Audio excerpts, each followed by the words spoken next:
adoption is was not something that's a part of our family that I know of, and for us, wanting to do it was the first time in our family for anyone to want to adopt. Our journey is probably a little different than a lot of people in that we are a blended family. Mm-hmm. So I had one son, Frank had some kids, and then we have a child together. So adoption was, like I said, very, very different for us. We married back in 2010, and shortly after our wedding, we became pregnant and had a little girl, Lacey, and probably 2 years later, we were pregnant again and ended up having a ectopic pregnancy. So over the next 2 or 3 years, we made every attempt to continue to conceive and have a baby. And 2015, we decided to do IVF. We only were able to get one fertilized egg, but then probably about 8 weeks, 2 months later, again, no viable egg. And so financially, we were not prepared to try again. However, it was on both of our hearts to, in fact, finish our tribe with yet another baby.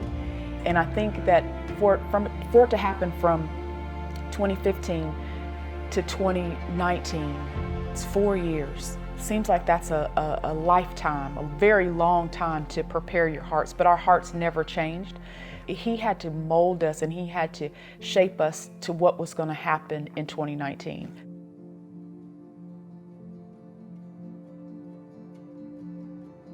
We reached out to our church and members who had adopted to find out what resources they used. Initially, the paperwork is a lot, and so we start and stop several times. Between 2016 and 2019, we start and stopped probably a good 6 times because of the financial commitment and the paperwork. We knew that we only had a certain amount of money that we were able to give, and we knew that for us to adopt, God told us that we was going to have to do a little work too.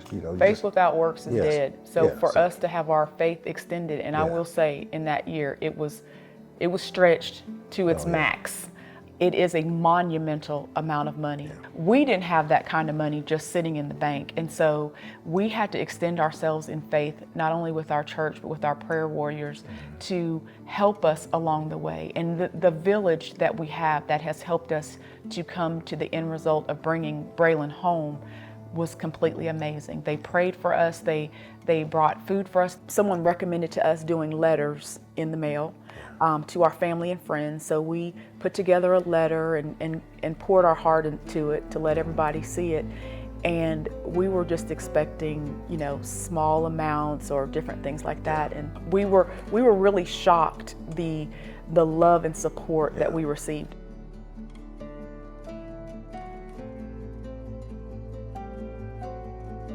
As far as the fundraising, and after we did the letters, we found a lot of resources online. And in doing that, we got a lot of no's. It was like planting grass seed.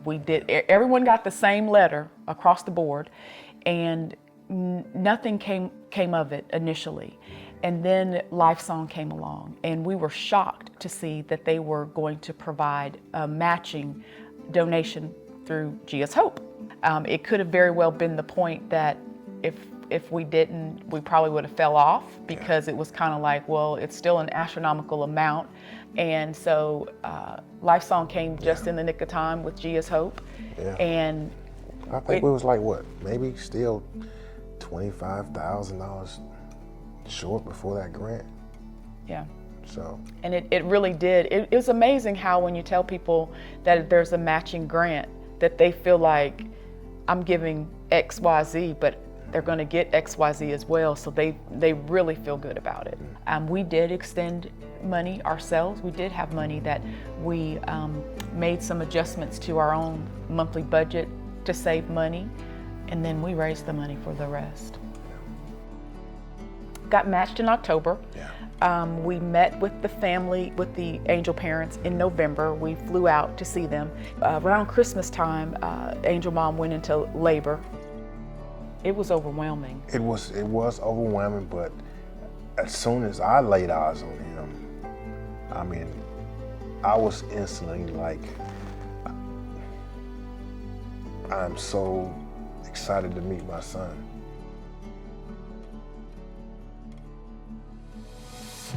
God provides a father to the fatherless, and we are just his tools. We are to do what he expects of us. As long as our hearts are open to what he wants us to do, then we are there. So I think that's why we're just an extension of Christ, and we're doing what we're supposed to do.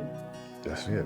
Doing what we prayed about it, and he said, if this is what you guys want, we're gonna bless you. And we're doing what our Father wants us to do here on earth. And I'm so just thankful that he gave me the opportunity to be a father to Braylon, and DaNae to be a mother to Braylon. So we're extremely blessed. We're glad that God has given us this great opportunity, and God just brought us together all at the right time. He knew well in advance that Braylon was going to be our child, and we were going to be his parents.